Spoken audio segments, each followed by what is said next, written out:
Good day. My name is Jim Shivers. I am a commercial real estate broker with a company called Gold and Company. We're headquartered and locally owned right in Baltimore, Maryland. A big thank you to Edwin Warfield and his team for having us back. Last time I was here, I had an opportunity to talk with Tyler Banks, owner of Charm City Builders and partners in Rexstar Title. And today, I'm extremely excited to talk to a good friend, a company that we love doing business with, Matt Lenihan, Senior Vice President of St. John's Properties. Matt, good to see you, and thank you for joining.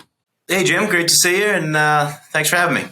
Yeah, before we talk about the company, let's talk a little bit about you. You grew up in Massachusetts. You came from Virginia Tech. You had a couple years with Whiting Turner. Now you've been with the company for over 22 years, just about 22 years, if my math is correct. Talk about the different positions, especially early on. I'm sure they encouraged you to pick up a hammer or two, spend some time out in the field when you started with the business. But talk about how you've grown with the company and what's your current role now with St. John's Properties. Sure. Yeah. So I graduated from Virginia Tech with a degree in civil engineering, and actually took a job with Whiting Turner. Great company. Spent 3 years there, working on projects kind of all over the country for Whiting Turner. Then took a job with what was MIE Properties at the time as a construction manager. So I actually spent the first 7 years of my career here working as a construction manager, working on our new site developments, shell construction, and getting a good handle for the buildings we construct here. I then transitioned over to our leasing team. It's probably been about 13, 14 years now on a leasing team. Started off as a leasing agent, working in various territories throughout the area here, working with our clients and existing relationships, new client development, working on brokering new deals. Then I've moved up there from a leasing agent to assistant vice president of leasing, through that to vice president of leasing. Now I'm the senior vice president of leasing and oversee our leasing team here, which consists of about 6 leasing agents, and then also oversee our marketing department and our interior space planning groups here at St. John. Man, I've gotten to know you guys. I've worked on a couple industrial and flex projects with you guys, so I know you through the industrial and flex world, and you guys are excellent to work with, very professional corporation company you guys have there. But if you can, talk about how many square feet are in the St. John's Properties portfolio. Can you put a ballpark number of total tenants that you guys are working with? And now, how many states is the company in? Sure. Yeah. So, you talk about the industrial background. That's certainly where our roots are.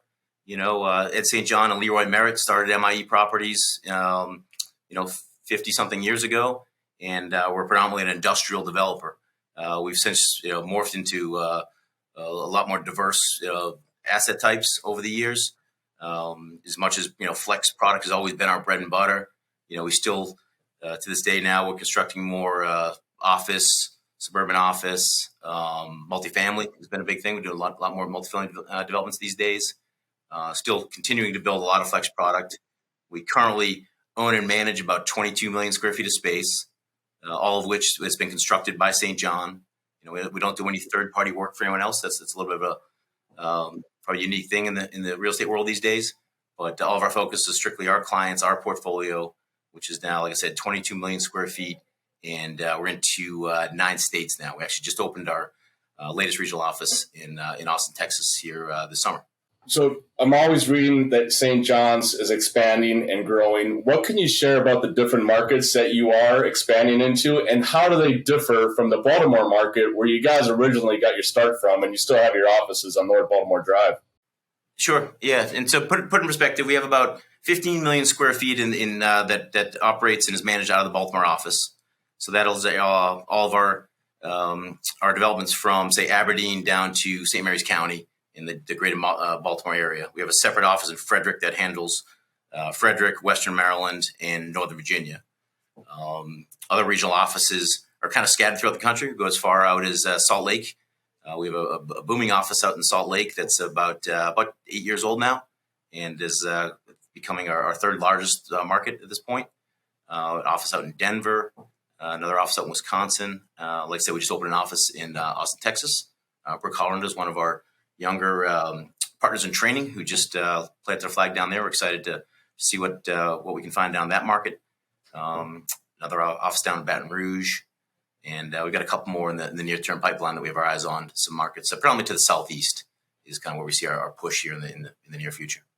without sharing too many company secrets, what markets do you see opportunities in the Maryland area, and which areas do you feel have been underserved?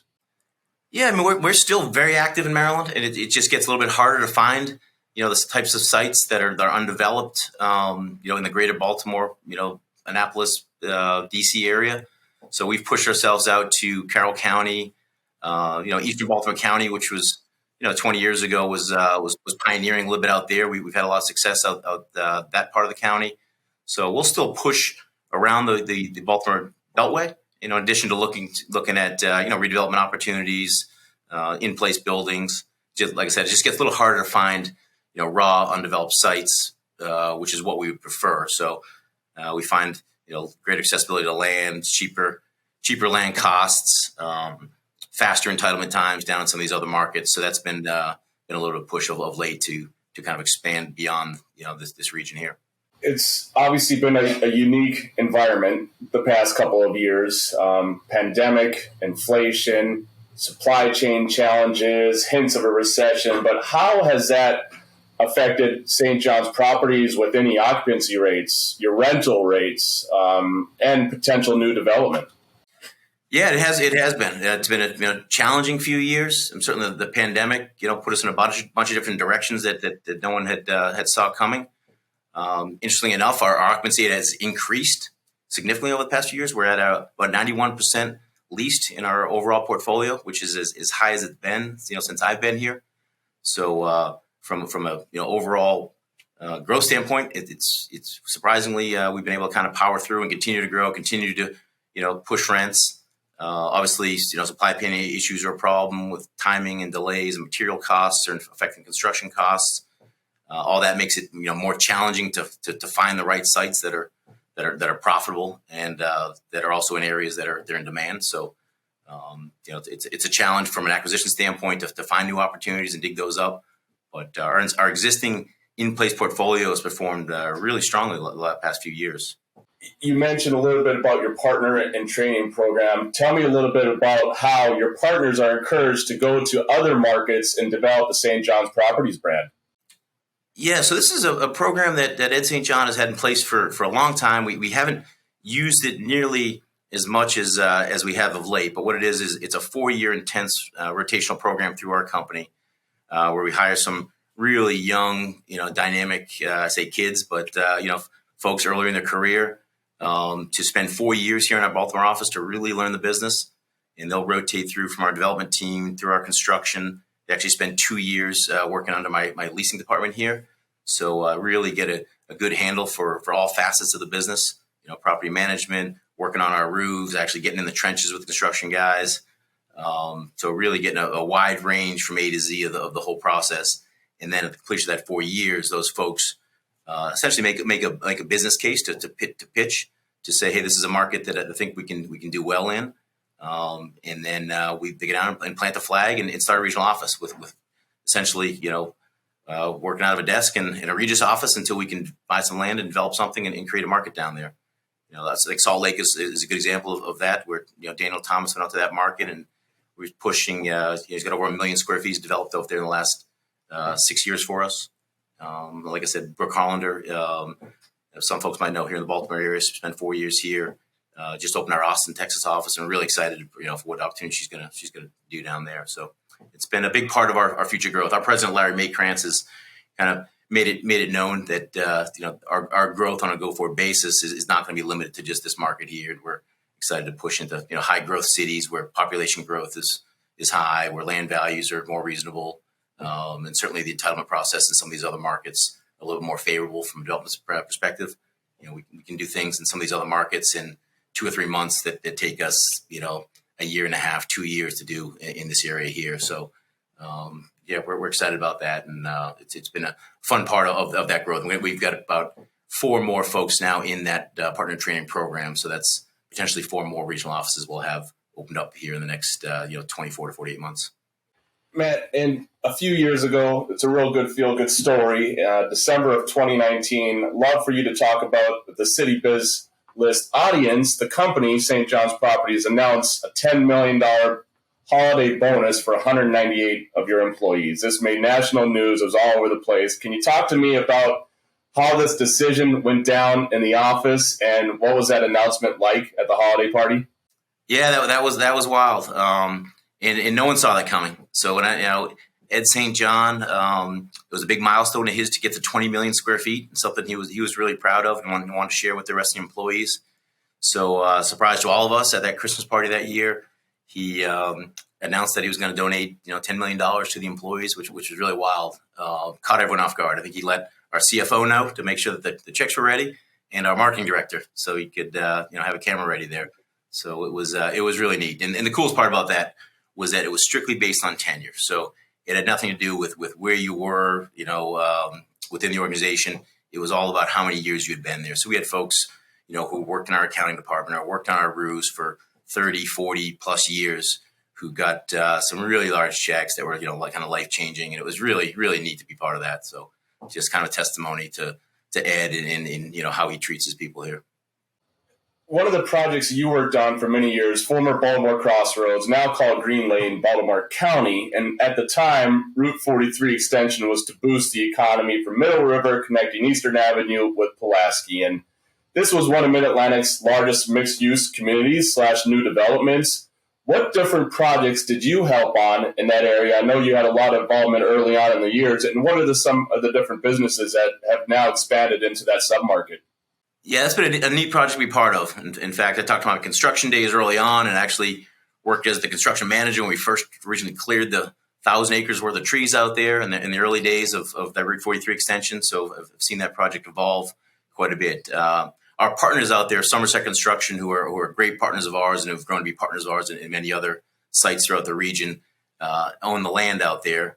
And so we started off with some flex product out there. Originally, it was laid out to be a 5 million square foot just commercial industrial project with no foresight to residential.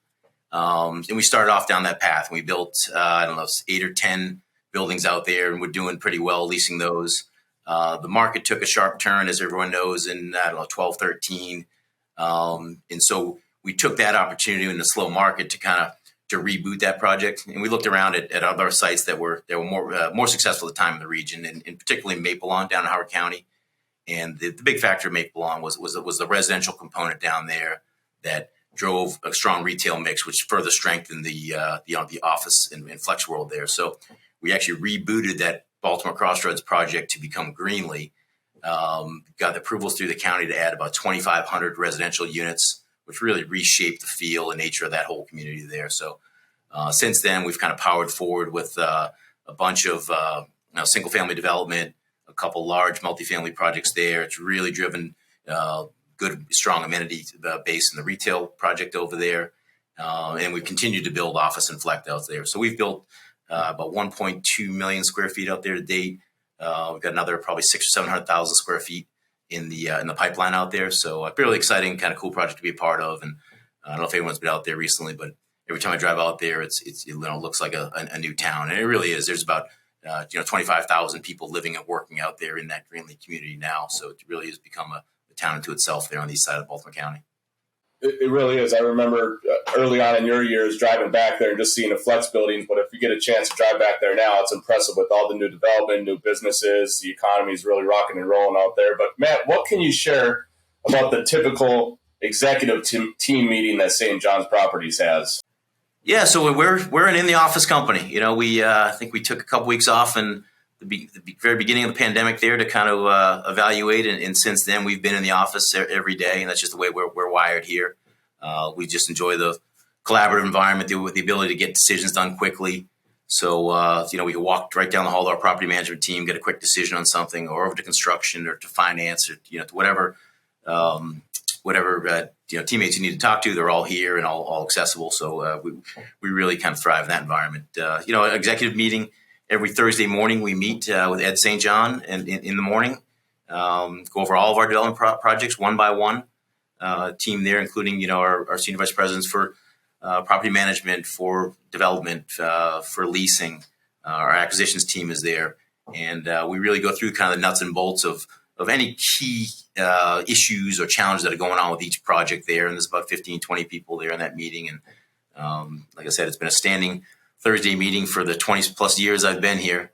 It's been a big part of kind of how we operate, and Ed's there and really keeping people pushing forward to make sure we get things done on time and on schedule.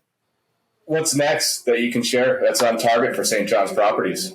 Yeah, so I mean we're continuing to grow. I mean Ed jokes that he wants us to see 40 million square feet here soon. So that's a pretty heavy lift. It took us 40 something years to get to 20 million square feet, and the goal is to double that in the next 6 to 8 years. So, and part of that, like we talked about, is will be through our regional office growth. We've got two offices in the Southeast that'll be open in the next 12 months. More to come on that shortly. Like I said, we just announced the Austin, Texas office this summer, and then so we're going to continue to grow. And we're a speculative builder, so it's kind of a risky proposition, right? We're building buildings without tenants.